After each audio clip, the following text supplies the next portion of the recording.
YouTube channel. I am your tutor Megha Gupta. आज का हमारा टॉपिक है सेल साइकिल। ठीक है, तो सेल साइकिल में होता क्या है, कोई भी आपकी सिंगल सेल है या फिर सपोज कीजिए आपकी कोई पेरेंट सेल है, उस एक पेरेंट सेल से आपकी दो डॉटर सेल्स बन जाएं। एक ही सेल से जब दो सेल्स बने तो वो होता है, वो किस प्रोसेस के थ्रू होता है, वहाँ पे होता है आपका सेल का डिवीज़न, विच मीन्स एक सेल से अगर दो सेल बन रही है क्या हो रहा है, सेल डिवीज़न हो रहा है। वो जो उसके अंदर जो भी प्रोसेसेस हो रही है वो सब किस में आता है, आपका सेल साइकिल में।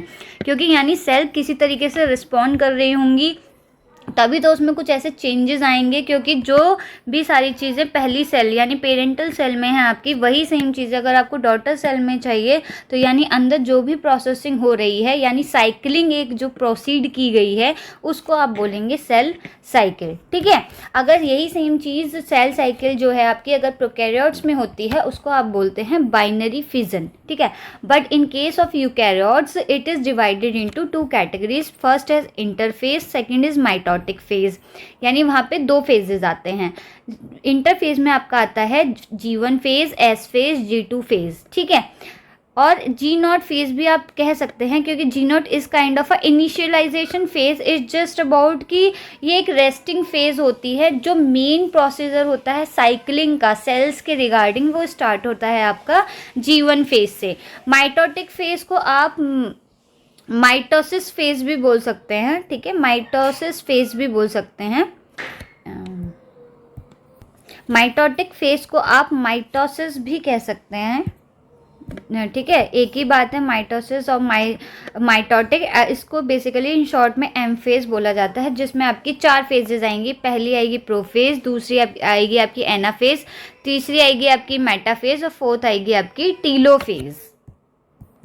इनका जो सीक्वेंस है वो ऐसे ही रहता है कि पहले प्रोफेज से वो कन्वर्ट होगा एनाफेज में, एनाफेज कंप्लीट होने के बाद वो कन्वर्ट होगा मेटा में, फिर उसके बाद वो कन्वर्ट हो जाएगा टीलोफेज में। ठीक है, अब हम बात करते हैं वन बाय वन इंटरफेज से। ठीक है, तो जैसे कि पहले बात हुई कि G0 फेज क्या होती है, आपकी रेस्टिंग फेज है। वहाँ पे आपके कौन सा प्रोटीन आता है, साइक्लिन C या फिर CRK3 प्रोटीन। ठीक है, तो ये रेस्टिंग फेज है, विच मीन्स यहाँ पे अभी कुछ प्रोसीड नहीं होगा। It's a G0 which means कि यहाँ पे कुछ भी एक्टिविटी कॉज नहीं होगी। ये बस क्या करेगा कि ये G0 से चला जाएगा G1 फेज में, क्योंकि G1 फेज क्या है आपका, स्टार्ट करेगा पेरेंटल सेल्स को सब डिवाइड करने में डॉटर सेल्स के अंदर। ठीक है, तो G1 फेज, अब हम G0 की बात होगी, अब हम बात करेंगे G1 फेज में। जैसे आप ये देख सकते हैं ये सेल साइकिल है आपकी।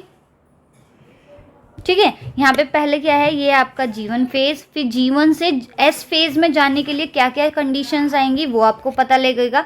S फेज से G2 फेज में जाने के लिए, फिर G2 से M फेज में जाने के लिए। ये इतने आसान प्रोसेस नहीं है। इसके बीच में अगर सपोज G1 फेज में कोई भी 1% भी लैकिंग रह जाती है, कोई प्रोटीन या एंजाइम आपका फंक्शन नहीं कर पा रहा है, तो वो S फेज में नहीं पहुंचेगा। जब तक अगर वो दूसरी फेज में पहुंच ही नहीं रहा है तो कैसे सेल्स डिवाइड हो जाएंगी। तो G1 फेज में जो प्रोटीन चाहिए होता है वो होता है साइक्लिन D और CDK4/6, G which stands for gap. ठीक है, अब गैप फेज तो हमें पता लग गया G1 फेज में हमें क्या चाहिए, साइक्लिन D या फिर CDK4/6। ठीक है, इस फेज में क्या होता है, आपके बहुत सारे प्रोटीन्स और एंजाइम्स फॉर्म्ड होते हैं जो बहुत ज़्यादा रिक्वायर्ड हैं एस फेज में बनने के लिए, एस फेज को बनाने के लिए। ठीक है, तो अगर G1 फेज आपके प्रोटीन्स और एंजाइम्स बना देगा तब ही जाके वो केस में कन्वर्ट हो पाएंगे आपके एस फेज में। ठीक है, एस फेज में कन्वर्ट होने से पहले, ये बात होगी G1 फेज की, एस फेज को बनने से पहले, स्टार्ट होने से पहले आपको चाहिए साइक्लिन E और CDK2 प्रोटीन। ठीक है, अगर ये दोनों प्रोटीन क्रिएट हो जाएंगे तभी वो किस में कन्वर्ट हो पाएगा, एस फेज में, जिसको क्या बोला जाता है, सिंथेसिस फेज। यानी वो किसी चीज़ को सिंथेसाइज करेगा। ठीक है, तो कैसे वो किसको सिंथेसाइज करता है, एस फेज, DNA को। ठीक है, जैसे कि आप देख सकते हैं एस फेज में कौन सा प्रोटीन आ गया, साइक्लिन A और CDK2 चाहिए एस फेज में आने के लिए। To reach to S phase formation of cyclin E is necessary. इसको सिंथेसिस फेज बोला जाता है, जो किसकी सिंथेसिस करता है, डीएनए की, यानी क्रोमोसोम्स वहाँ पे रेप्लिकेट या फिर क्रोमोसोम्स का फॉर्मेशन होगा। ठीक है, अब एस फेज से वो क्या बनाएगा, G2 फेज में कन्वर्ट होगा। तो G2 फेज में चाहिए आपको साइक्लिन ए और CDK1, जिसको आप प्री माइटोटिक फेज बोलते हैं। प्री क्यों, माइटोसिस फेज से पहले जो फेज होती है इसलिए इसको प्री बोला जाता है, पहले।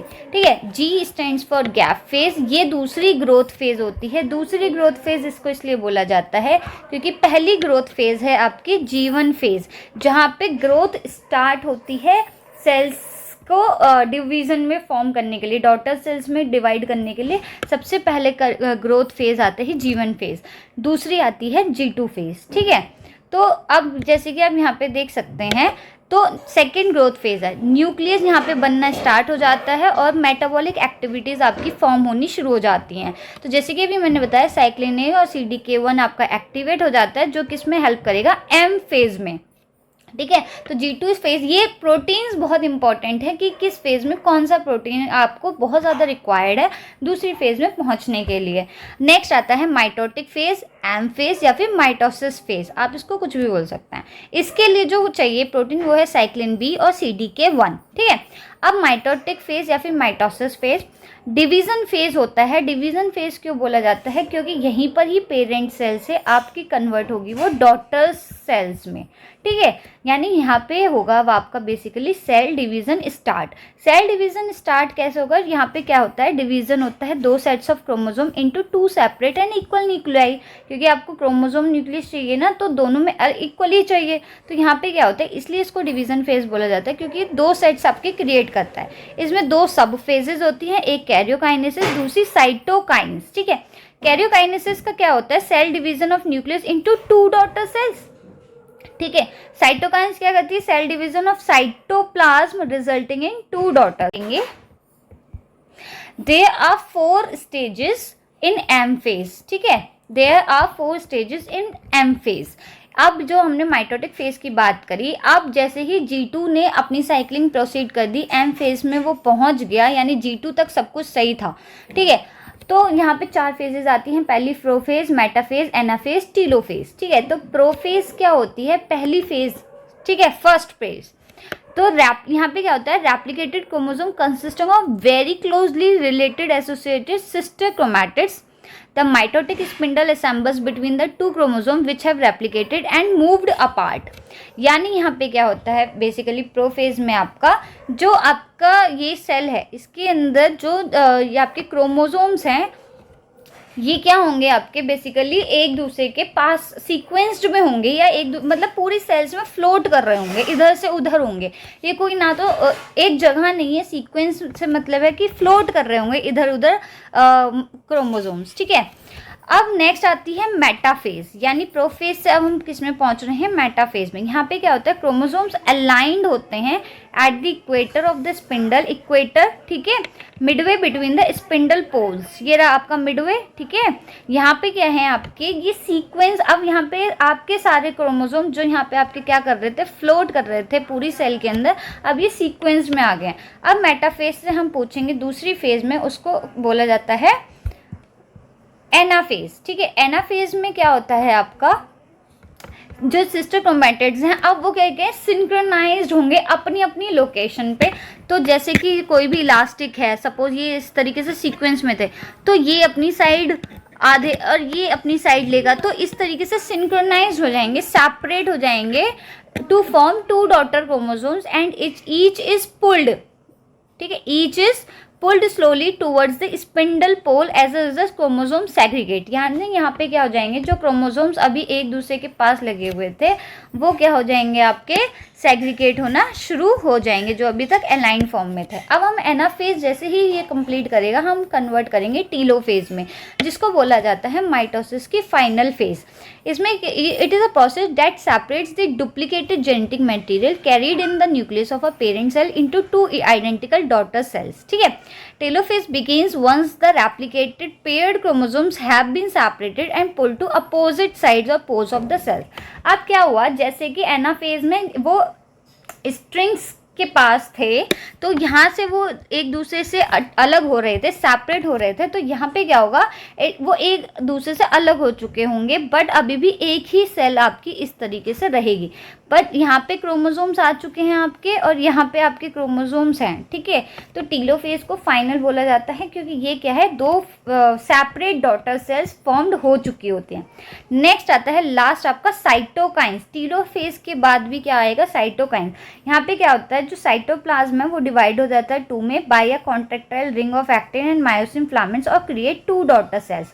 मतलब जैसे यहाँ पे था तो अभी साइटोकाइन्स क्या करेगा, दो रिंग फॉर्म हो जाएंगे अलग अलग, ठीक है। अभी तक क्या था, ये एक शेप में थे, एक जगह थे, बट दोनों अलग अलग हैं।